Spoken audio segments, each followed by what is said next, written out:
That was a good one because, they could say like what happens in Vegas stays in Vegas, but this was 70 or 100 miles outside of Vegas. So people talked about it. People talked about that one a lot. They were very curious about the guy that walked off the side of the Grand Canyon. So I was doing 15-minute sets, and if I really liked my audience, I would do 20, 25, but there was another group where I needed to come in. So the entire show, every weekend, it was me mix and matching all of my pieces. So I had a pretty good idea of the flow of the show at this point, just to improvise it. At the Canyon, all of the audiences were, they didn't know each other. Some of them would be a tour group, but it's a tour bus. So it's 20 people. Sometimes it's only 10, on a Jeep, but it'd be people from all over. So they didn't always speak the same languages, so I had to be able to adapt on the fly. So I put together a pretty solid set of material, and then I performed each one of those pieces 10, 15,000 times over the course of 6 years. And then someone said, "Hey man, come do that for 20 minutes over here in our room." So it was like a cheat code. I walked into the castle and it was funny. One of my friends was in the audience and he said that he saw the moment. He watched my very first show. And he said he watched the moment that I fell into place and became comfortable. Like you could see it. Like I'd go from my hands are shaking to, I can't believe I'm here. Why did they let me in? They're about to know I'm a fraud, right? Like I'm doing that. Yep. And then all of a sudden the first beat hits and everyone goes, "Ooh." And I'm like, "Oh, this is what I do," And so I immediately, I hit the most comfortable I've ever been because I just had a flashback to when I was wearing a cowboy costume and I was out there doing magic in a hat, just having fun with tourists. So I got really lucky as far as structuring the show that I had so far ahead. But I know you wanted to keep this, for like a little more open to but I want to show you something. The reason I'm saying get into it. Give me 1 second to grab something. Yeah, go for it.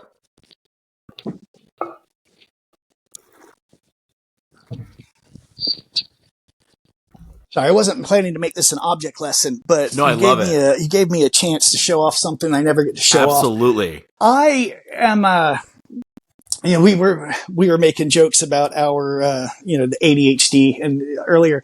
I actually have quantifiable evidence of my ADHD. Oh, okay.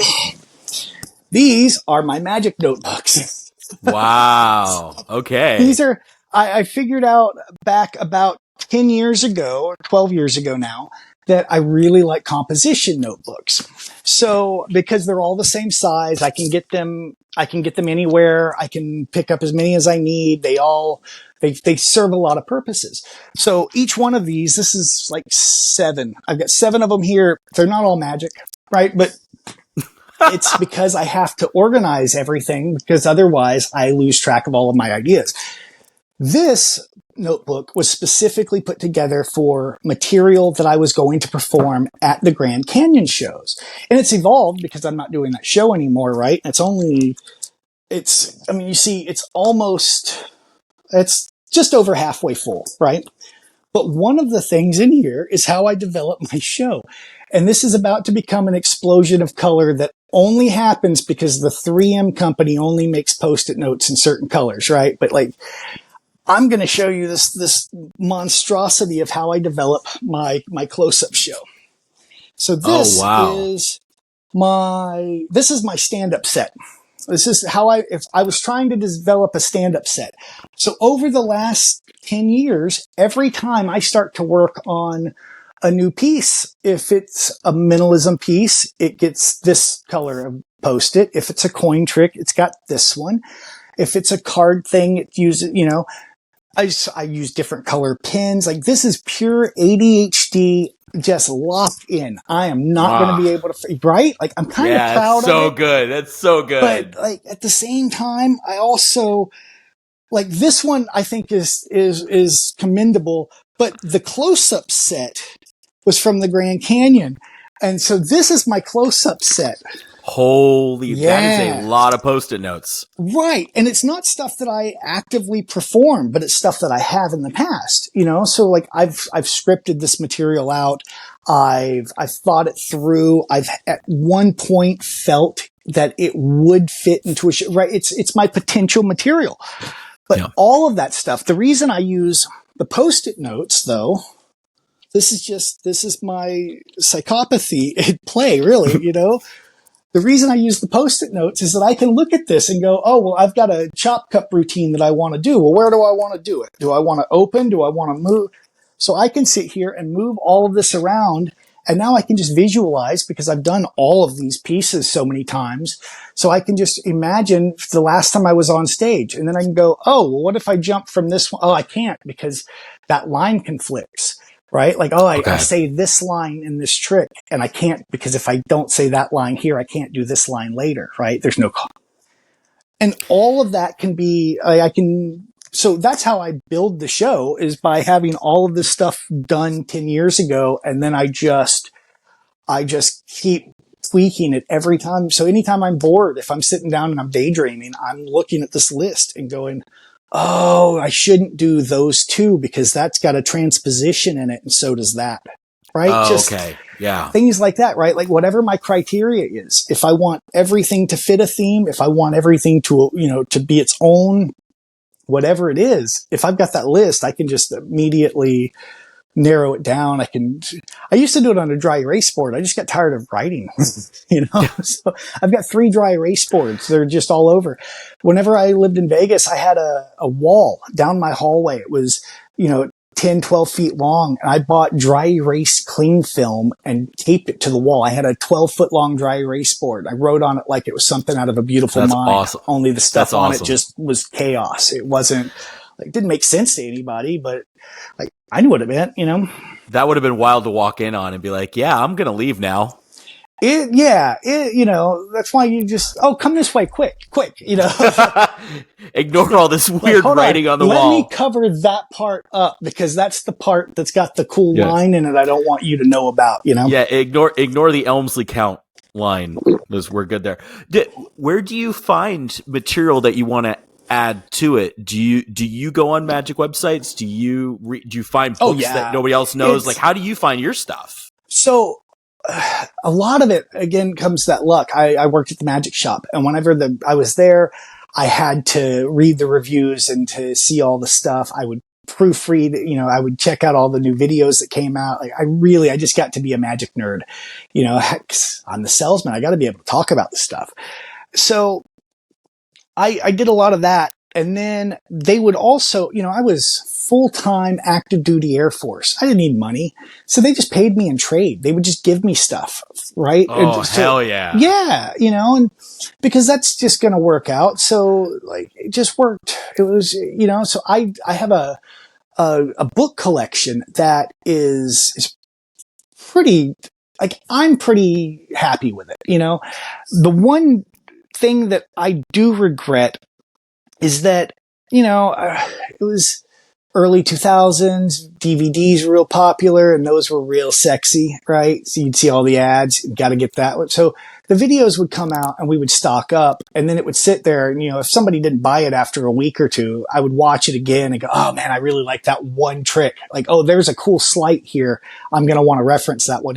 So I have 3 giant binders of DVDs, you know, and I find it a little harder to go back and watch those now because I've seen and learned the stuff from them that I liked at the time.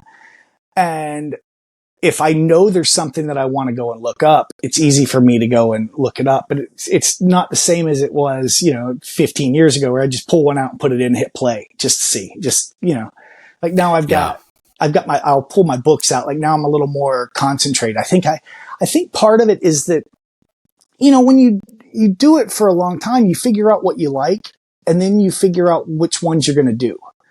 You know, so I like a dozen versions of Triumph. Say, you know, Triumph's my favorite card tricks. It's the classic Vernon trick, you know, that people think about. And I love the plot. So I will experiment and study all of these different variations, right? Like, oh, this guy's got a cool version, that guy's got a cool, but like, I know the ones I'm going to do, so I'm going to practice mine more than I'm going to sit down and try to tweak theirs. So I'll watch that, but then afterwards, so if I'm wanting to learn something now, like if I have a drive for a new thing, typically I think I've been starting with a plot first, right? Like I have an idea more than like, this is the trick that I really like.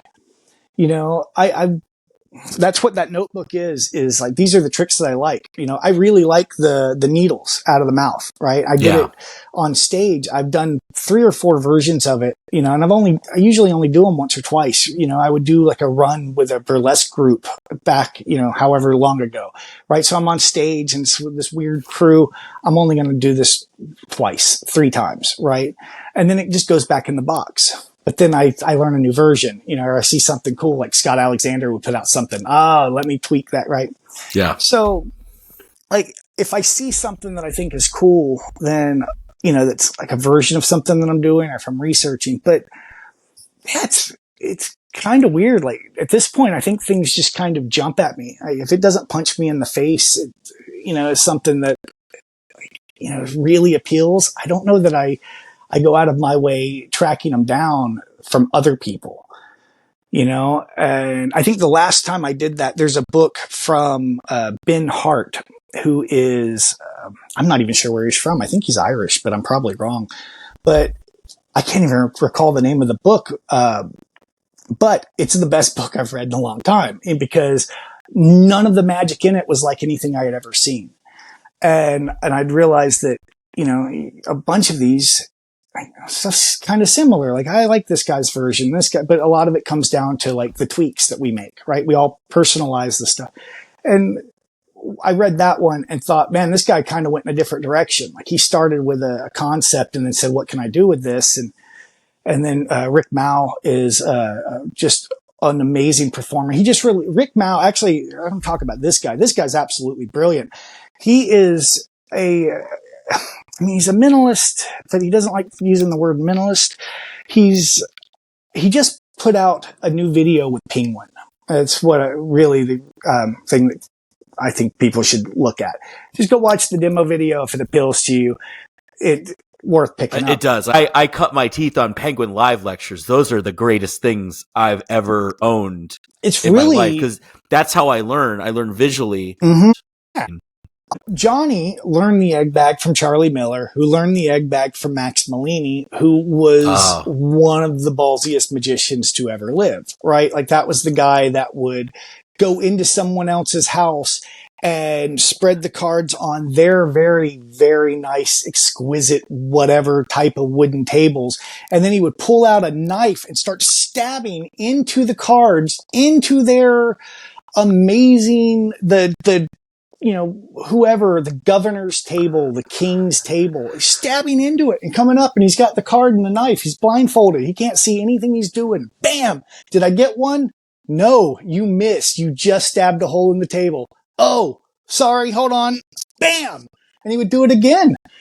And at the end, like, he stabbed a bunch. He's got a bunch of holes in this destroyed table, and he's coming up. And whenever someone goes, I mean, that was really impressive, man, but you just stabbed a bunch of holes in my table and it's ruined. He would just tap them and go, hey, it's okay. Just tell them that the fabulous Max Malini did it and they'll love you. Imagine being that gutsy, like just having that kind of confidence in yourself. I'm so good, I can destroy your stuff and you're going to love me for it, right? Some of the coolest stories you'll ever hear are the Malini stories. And Johnny, like, he performed that guy's material just the way he did it because he was the direct link. That's why we were talking about how important Johnny is. Johnny was the link, so Johnny had hundreds of students, like we were talking about earlier, but he had like a handful of students. Like, he had a handful of people that he would talk to. And like, when you talk to those guys, you figure out he didn't hang out with the wimps, Johnny knew he pulled in the people, everybody, like, he was the link. So it's, he was a huge loss. I really love that guy. but I say that as someone who, like, I talk about I was his friend, but like, dude, like I knew him, but like, dude, I idolized him. I was such a big fan. I used to watch his videos and like we would show him off at the magic shop. So like, that's why I nerd out over John a little bit. Yeah. It's funny because, John's student, Paul Vigil, is one of my very best friends in the world.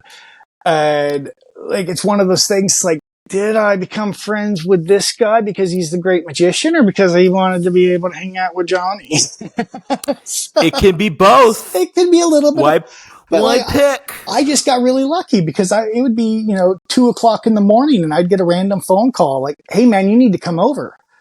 It'd be Paul. Like, you need to come over. And I'm like, dude, it's 2 a.m. Like, you need to come over. And then that was the end of the phone call. And then I would show up and there's Johnny. Like I'm walking up the door. It's 2:30 in the morning. And I'm like, why are you're 82 years old. Why are you here at 2:30, But he'd been working with Fool Us all day. So he's a little, burned out and wants to come and hang out with the boys. I got to be one of the boys. You got to be one of the boys. You talk about the coolest compliment that you'll ever get, right? Like one of your absolute heroes. And like you get called at 2 a.m. to come and jam, Oh like, my gosh. hey, show me that thing you do with the double lift. Like, what? What are you talking about? Right? Oh, it's so cool. I tripped over backwards into some of the coolest situations that I just have no idea how I managed to pull off some of the friendships that I've managed to do. It's pretty cool, man. Magic's a fun world, because it doesn't matter who you are. We're all magicians. So we all have that one thing. It's the one. So like in public with the non-magicians, it's really good social proof. Right. You meet people. If you're the guy that does the magic at the party, then people would like, it's somebody, they would bring the crowd to you. It would be endearing. It would like, that was always cool.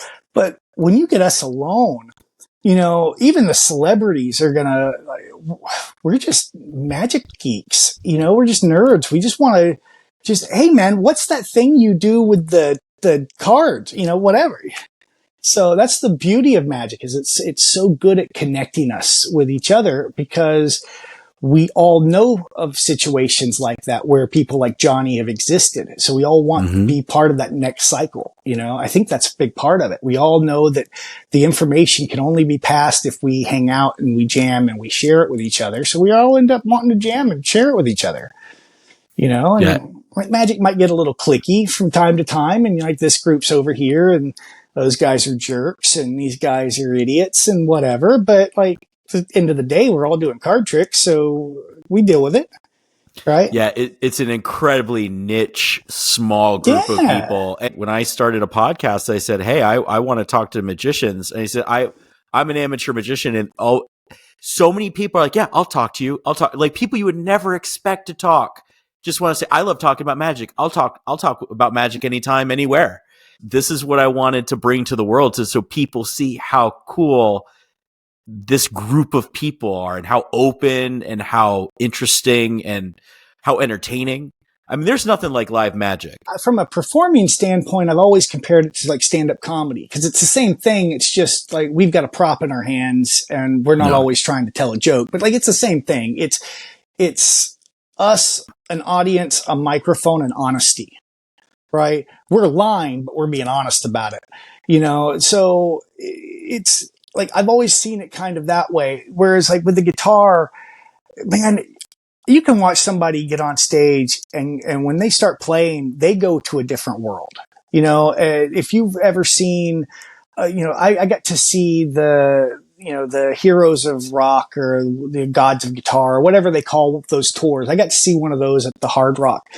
Zakk Wylde is my favorite guitarist, right? From Black Label Society. He plays guitar for Ozzy Osbourne. Yeah. I got to watch this guy throw the guitar over his head, do a 6 or 7 minute solo, just absolute speed metal rock out by himself, the only one playing, going nuts, walking a full loop around the Hard Rock performing area, right? Incredible. But when you watch those guys, or if you watch the videos, like they're in in the zone. They're in a space like that's their artistic creation is them, and they can create and share with the world whether you're in that room or not. But I don't think magicians can do that, right? Stand-up comics can't do that. A painter can paint that artwork and leave it there and we can appreciate it later. But magic's kind of a real-time thing. Even comedy doesn't translate over long time, the time. Like, it's not the same. If you're in the room, it's funnier than if you're watching it on Netflix or wherever on TV. Magic's the same way. It's why you don't find, if you go online, it's funny, nobody really, you don't see any, of my performance videos, especially online, but people don't know a lot about my body of work because I don't put the videos of it out there. And it's because I don't think that the magic translates the way that I want it to through the camera. Because whether it's the timing on the joke or the misdirection or the whatever, right? Like, maybe this trick won't hold up to the rewind, but maybe I just don't want you to watch it again and have to re-experience it. I want you to have the memory that you had the first time you saw it and to take that with you, right? Wow. Sometimes it's just a better experience if it's just me and you, So, or a good example, classic card. This actually gets a little in depth, but there's a classic card trick called Anniversary Waltz. It is Doc Eason's, most popular piece from any of his performing styles. It's the bar magic trick. It's the thing you do for the couples. But the reason that it's so powerful is when I performed it, I've performed it twice in my life, right? Because it's a special trick. And the first time I did it, it was a couple's 50th anniversary. I was 20, maybe. So I'm like, I'm going to do Anniversary Waltz. And I have the husband sign his name on a card and his wife sign her name on a card. And then at the end, the two cards, they find each other in the deck a couple of times, right? So as if these two people have found each other, in their lives. And then with all of the grandchildren and the children and everyone watching, the couple holds hands around the two cards, and when they move their hands away, there's a single card there that's a double facer, as we know it. It's a double facer signed on both sides. Should not exist. Absolutely impossible object, right? That they will keep forever. And when I performed it, 20, I'm an idiot. I have no idea how powerful magic can really be. And I look at the old lady, and she's here with her hand on her mouth, right? And tears in her eyes. And then I look at the guy, this old army guy, big, stoic dude. And he's got tears pouring down his face. And then I'm looking around the room, and I'm realizing that his grandkids are in the same spot, right? And it's the first time, one of the only times, really, if I'm being honest with everyone, it's one of the only times that I've ever really pulled that emotional response from someone. But when I saw it, it's like, oh yeah, that's pretty powerful, right? But that was the day. I mean, that immediately I realized, like, okay, that's a different level of a different caliber. Since then, I've seen other people do that. I've watched, one of my heroes is Armando Lucero, and I watched him do his coin matrix, the 4 coins and cards. I watched him perform that live up close for non-magicians that were just in the restaurant, and then no magical knowledge or experience or exposure. And then I look at them and they're crying because of the emotional experience from watching a coin trick, because he is amazing. I was 20 and an idiot, and I kind of backed into this amazing situation because of this amazing thing that I can't take credit for, right? But I remember. So I don't think that experience, if I showed a video of that exact performance and we played it right now, I don't think anybody at home watching, or you, or even me, would look at it and think anything more than, oh, that's a pretty good trick. Well, I'm dead inside, so. See? And it happens to the best of us, right? That's why we fake it with magic and smiles. Healthy dose of narcissism. I told you about that. You got to have a little bit. So that's why I say, like, there's not a lot of video. You know, there's some old performances of me that I did leave up because I thought they were fun, but because I'm not big on you know, that's because I think that this is an intimate thing. Like, performing live it has some serious potential for power, you know, for emotional connections and for fun. I mean, for fun's the big thing. Like, it doesn't all have to be dramatic. Or evil. Evil can be a lot of fun. Watch any cartoon. The bad guys are always having way more fun. Right? Oh, Team Skeletor all the way. Team Skeletor, exactly. Other dudes got to run around in a thong, and all of those guys get to have monster wings and a werewolf. Yeah, it's way better. I mean, I will say, you know, you not having much of an internet presence makes it very hard to make a thumbnail for this video. It's fun, right? I know. We're going to figure something out. I know it is. That is one of the drawbacks I noticed. Right, is that I also have no internet presence. So. That's not a bad thing. It keeps your grandma from getting hustled like mine did once. That sucks. They got her for a few thousand because she said I was somebody called her and said I was in jail and didn't want my parents to know. Oh, that's fantastic, isn't it? Mm-hmm. I just can't even wrap my head around. See, so I've studied. I've always been fascinated with con artists and thieves and like these weird charlatans, right? Just overall, always fascinated.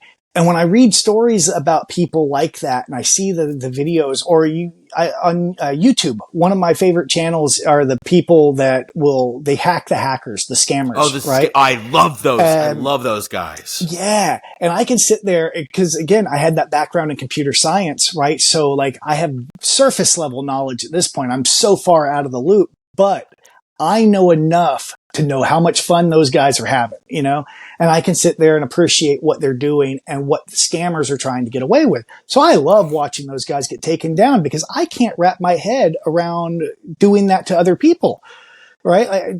That level of design is kind of incredible. So to like take advantage of somebody's grandmother, what the hell's wrong with you? You know, straight to hell. That's where they need to go. Yeah. So that's my hot take. Incredible. Yeah, hot take. I mean, it's brave of you to come forward with that. Hot take. Scammers suck. The scammers and thieves are bad take, but I'm proud of you. Thank you. It's a journey. Journey before destination. Man, where would you suggest somebody that's interested in learning more about magic? Oh, it's a great question because it is a loaded question, right? Like it's one of those things that like the loaded questions are the ones that we'll think about that later. We'll figure it out.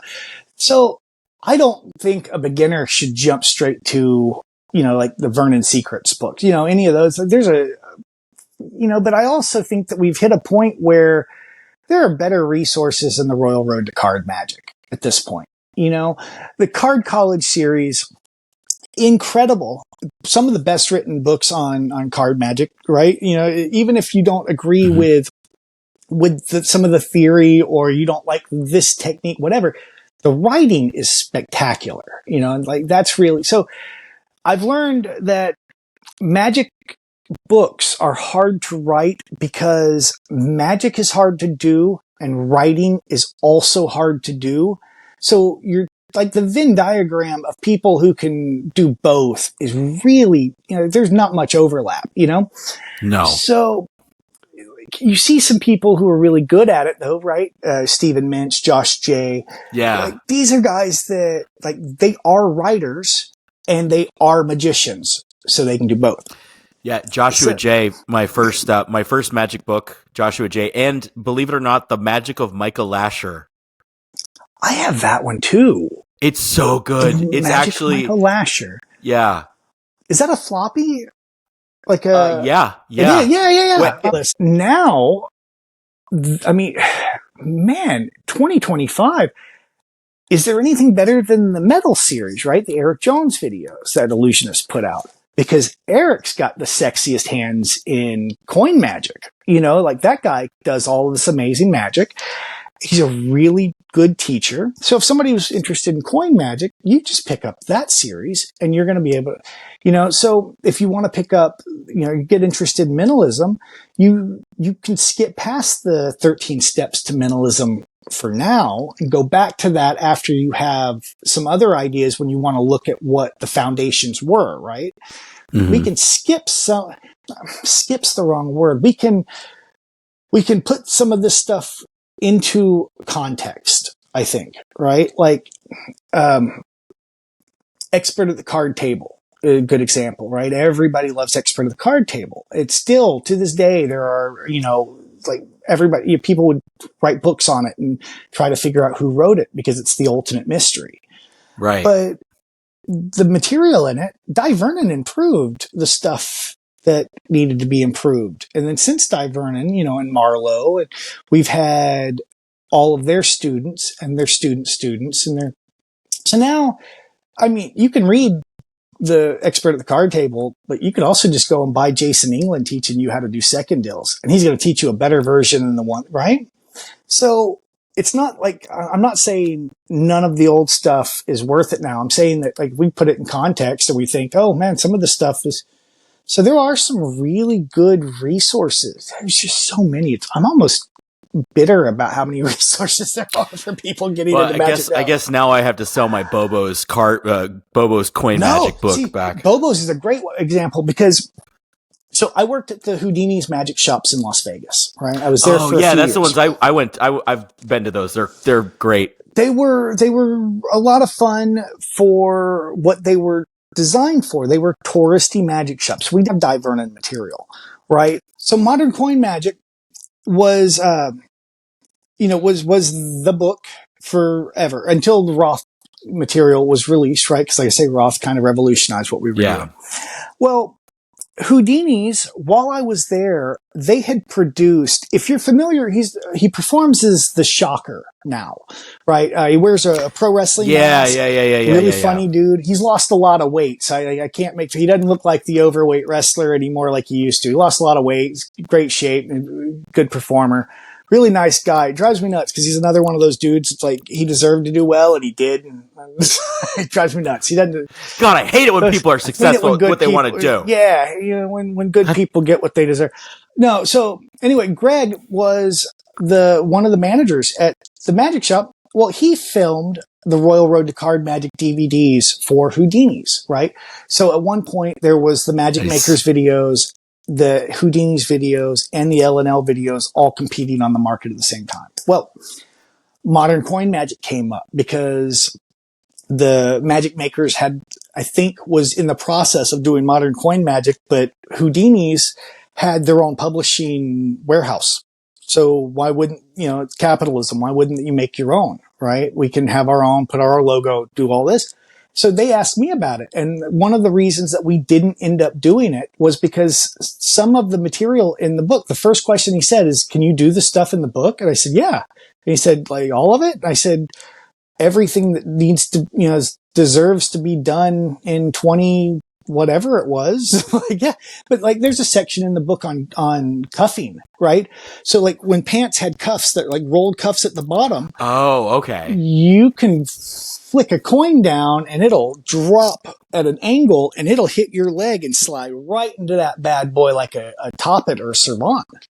You can absolutely do it, right? You can French drop a coin, drop your hand to your side and just let that bad boy go and gravity will put it in your cuff if you know what you're doing and practice and blah, blah, blah.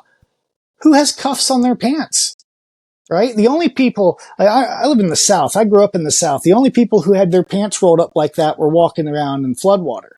You don't, it's not, even, any suit that I pull out of my closet, I think maybe one has a pair or has cuffs on the pants because it fell out of fashion. And like, I thought, oh, that would be cute to have on one of my suits, right? Like it's not the fashion. So do we need to film that and put it on a DVD?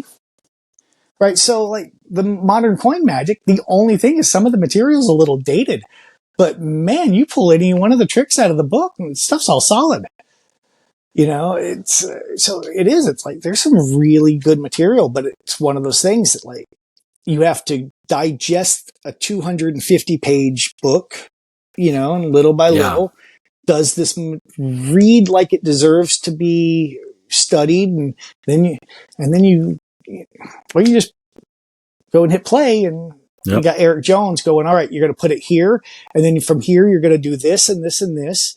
And then the coin's just going to disappear and everyone's going to applaud.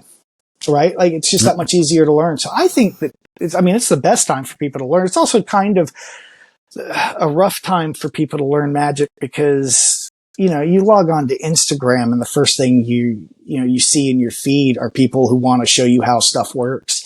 And it's because all of our feeds are trained to watch people performing. So we're going to see more of that than most people, but still, that's most people watching magic on Instagram. It's someone showing how trivial the secrets really are. It kind of makes it a little harder because now when you want to go to school and show somebody, oh, I saw that one. Oh man, that's on that reel, So what's your future looking like? Well, so now, I've got some ideas for a channel in mind, and Eric and I have been discussing that. Like, he's a videographer, so I was picking his brain on some things, and I threw the name at him, and his eyes lit up, and I was like, all right, so I'm going to get a logo and drop some stuff. And so I've got some stuff like that. A lot of what I've been doing is, my latest artistic endeavor is, I make a lot of wallets, right? So I've seen that on your Instagram. That's amazing. Right. So, and nothing magic related. I kind of fell in love with the idea of building stuff, and I get to carry these. So I do a lot of that in my free time, but from the professional side of it, I moved to Jacksonville about 6 months ago, and in the last couple of weeks, I'm really getting that itch, and I've seen a couple of shows and some cool venues that when I walk into a cool venue, I get a little more inspired, because Jacksonville, there is a magic scene. This is where where Paul Cummins lives. There's an IBM. This is where he lived, I should say. Paul passed away, but this is, so there's a scene here, and that's why I'm meeting guys like Eric. And so we've been brainstorming some things that we want to build, because Jacksonville's a huge place. I at least feel like there's a lot of potential here for, some real, just a lot of fun. I mean, I'm more interested in having fun if I'm going to be performing, So I only want to do the shows that I want to do. I have a real job outside of magic at this point, so I can go back to kind of enjoying that side of it. So little by little, I think more things are going to trickle out. But I'm really excited about this this video stuff that I'm going to do. Some fun ideas. I've got some, I've got some fun things that I've finally found the motivation to finish, because you know how it is, right? You have a bunch of projects, and I got all these projects right here that as they come together, now I'm starting to figure out why I was able to put it off for so long. I'm finally ready to finish up the writing in particular. Yeah. Eventually when people actually start watching the show, everyone will know who you are. Well, that's the deal, right? So in 6 months, when people are like, oh, let's go and watch this thing from forever ago, then when by then I might have gotten something done. So it'll seem topical at the time. Yeah. Also, Eric needs somebody to kick his butt and make him do stuff. He needs to be motivated. I'm figuring that's another thing we have in common, right? Yeah. And I'm the same way. I'm a dreamer, not a doer. I'll come up with all sorts of great ideas, but I ain't doing it. This is the first thing I've actually followed through on in a long time. I just want to say thank you so much for coming on our podcast and talking to us, Jeff. Well, thank you for having me on, Todd. This has been awesome. I always love to sit and chat about magic. It's fantastic. So we'll be seeing you. We're looking forward to your new projects. Yes, thank you. And all of your Instagrams. It's just the Jeff Korn on pretty much everything. .com, on Instagram, everywhere. Yeah, you're the only one I know. I tried. Yeah. I tried. There's only one other Korn in magic, and that's Chris, and he spells his name wrong. It's the only other one I know of. So there's probably some more floating around, but I think we're pretty rare. Yeah. Great. All right. And scene. Thank you for watching. If you've enjoyed this episode, please take a moment to like this video, subscribe to the channel, and ring the bell so you don't miss an update. It helps us a great deal. It's quick, it's easy, and it makes a huge difference. And we will see you on the next episode.